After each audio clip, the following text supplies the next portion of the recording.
English पढ़ेंगे, इसमें हम लोग सबसे पहले सेंटेंस जो होता है, दो प्रकार के सेंटेंस होता है। अगर मान लिया जाए कोई हम लोग सेंटेंस देखते हैं, उसको ट्रांसलेट करने के लिए सबसे पहले हम यह विचार करेंगे कि वह सेंटेंस कैसा है ना।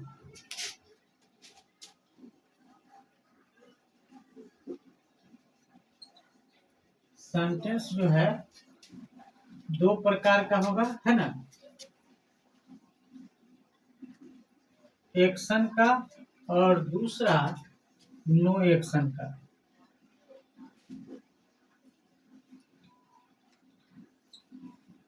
एक वाक्य जो होगा एक्शन का वाक्य होगा और दूसरा कैसा होगा, नो एक्शन का।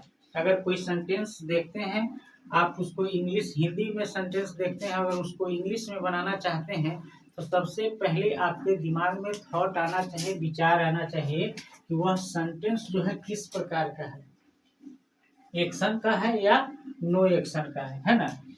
जैसे बचपन से आप लोग पढ़ते आ रहे होंगे एक सेंटेंस, राम आम खाता है। राम आम खाता है, ऐसा सेंटेंस बचपन से आप देखते आ रहे हैं कि नहीं। चलिए,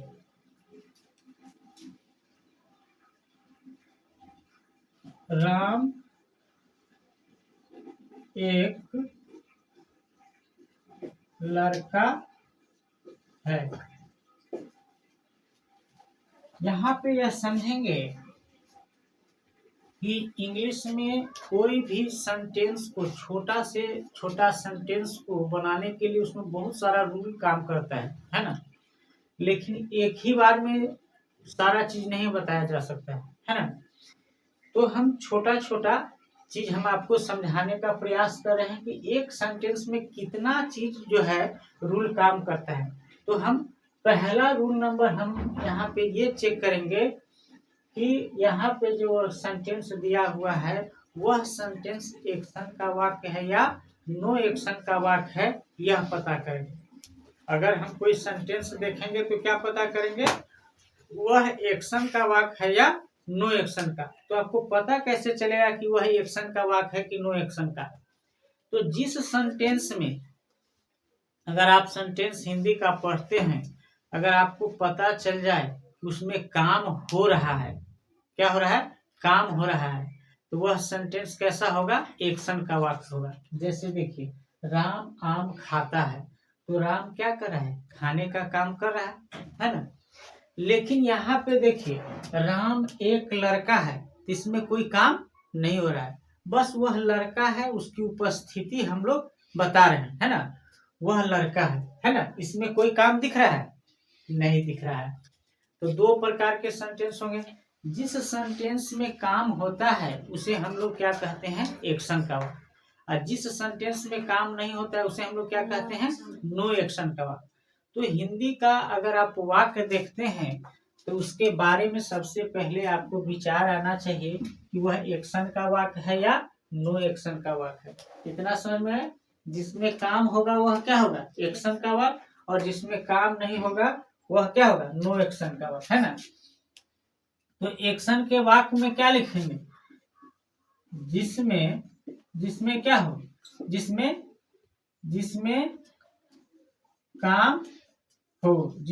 काम हो, ठीक है। और नो एक्शन के वाक्य में क्या लिखेंगे, जिसमें काम नहीं हो। समझ में आया कि नहीं। अगर कोई सेंटेंस है उसमें आपको पता चल रहा है कि काम हो रहा है तो क्या समझेंगे, वह एक्शन का वाक्य है ना। और जिसमें पता चल जाएगा कि उस सेंटेंस में कोई काम नहीं हो रहा है तो वह क्या हो जाएगा, एक्शन, नो एक्शन का वाक्य हो जाएगा। तो ऐसा हम क्यों पढ़ रहे हैं, तो वर्ब लगाने के लिए क्यों पढ़ रहे हैं, रीजन क्या है, दोनों सेंटेंस को जानने का क्या रीजन है।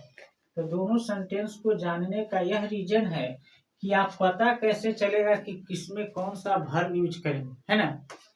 तो यहाँ पे देखेंगे, अगर सेंटेंस में काम होगा, एक्शन होगा, तो वह क्या होगा, जिस सेंटेंस में काम होगा उसमें जो है मेन वर्ब लगेगा। क्या लगेगा, मेन वर्ब यूज होगा। जिस सेंटेंस में काम होगा उसमें मेन वर्ब यूज होता है। क्लियर। तो मेन वर्ब किसको कहते हैं, तो आप पढ़े होंगे, नहीं पढ़े होंगे तो हम एक एक करके पढ़ेंगे। अभी हम लोग केवल यह समझने का प्रयास कर रहे हैं कि एक्शन और नो एक्शन का वाक्य। क्लियर। जिस सेंटेंस में काम नहीं होगा उसमें कौन सा वर्ब लगेगा, auxiliary verb.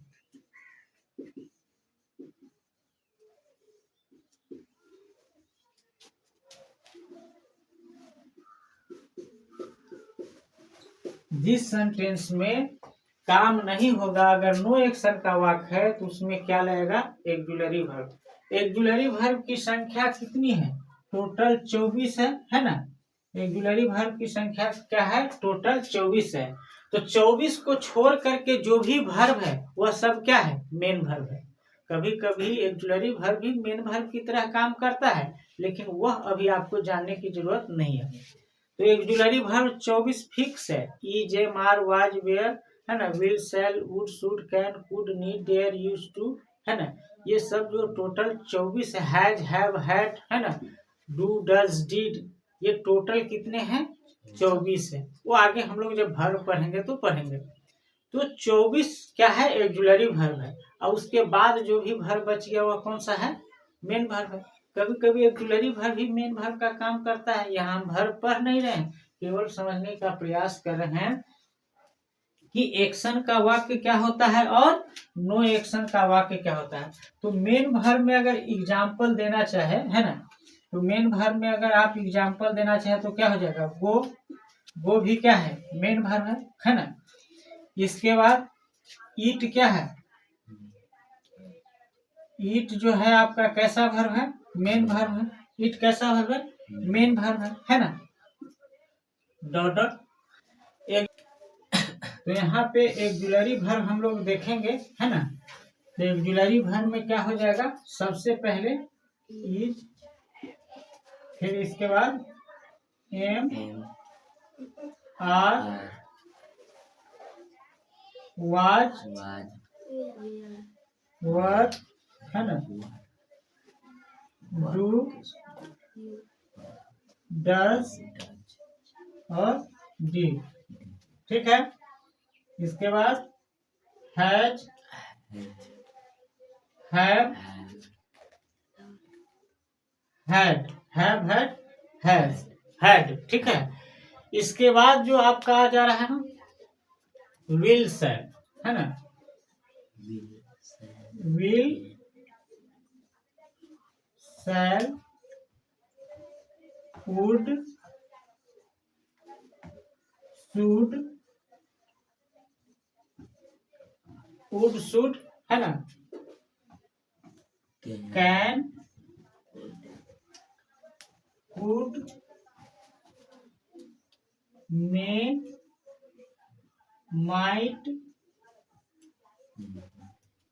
Must, may, might, must, ought to, है ना। इसके बाद इधर लिख दे रहे हैं ना, नीड, देयर और यूज्ड टू। तो इतना ऑक्सिलरी वर्ब को छोड़ करके बाकी जो भी वर्ब यूज होगा वह क्या होगा, मेन वर्ब होगा। इतना बात समझ गए। तो आपको पता चल जाएगा कि अगर वह संख्या एक्शन का वाक्य है तो इन्हीं में से कोई वर्ब उसके साथ यूज होगा, उसके अलावा कहीं और से नहीं हो जाए। पूरे इंग्लिश ग्रामर में टोटल कितना है, 24 ही ऑक्सिलरी वर्ब है। क्लियर। अब हम लोग क्योंकि अभी स्टार्टिंग हमारा है, इसके बाद हम सेंटेंस का टेंस जानने का प्रयास करेंगे। यह जो वाक्य है इसका क्या जानेंगे, टेंस। टेंस मतलब कैसे पता चलेगा, तो कौन सा टेंस लगेगा, है ना। टेंस का मतलब होता है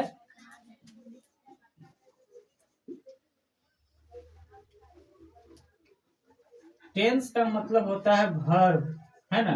वर्ब का मतलब होता है verb form V1, V2, V3, V4 और V5।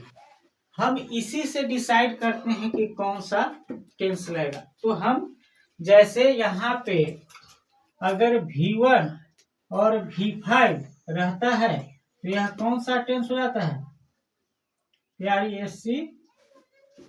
प्रेजेंट टेंस हो जाता है ना। V2 रहता है तो कौन सा टेंस हो जाता है?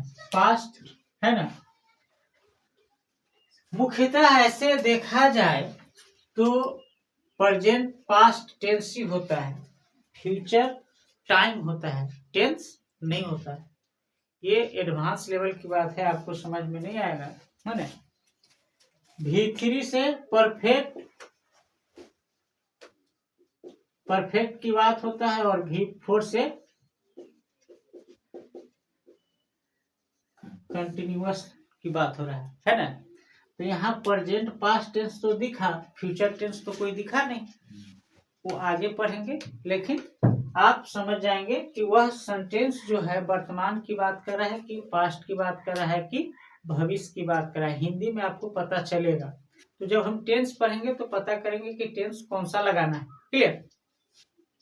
तो अभी का मेरा जो टॉपिक था कि सेंटेंस जो है दो प्रकार के होते हैं, एक एक्शन का वाक्य होता है और दूसरा नो एक्शन का वाक्य होता है। हम ट्रांसलेशन जो है हिंदी को इंग्लिश में करने के लिए यह टॉपिक हमने सीखा। क्लियर? तो आज भर इतना ही। अगर आपको एक्शन और नो एक्शन में कोई प्रॉब्लम है तो बताइए। कोई प्रॉब्लम नहीं? इसके बाद फिर जो है कल एक और छोटा सा टॉपिक सीखेंगे जो हम हिंदी से इंग्लिश बनाने के लिए यूज करते हैं। चलिए।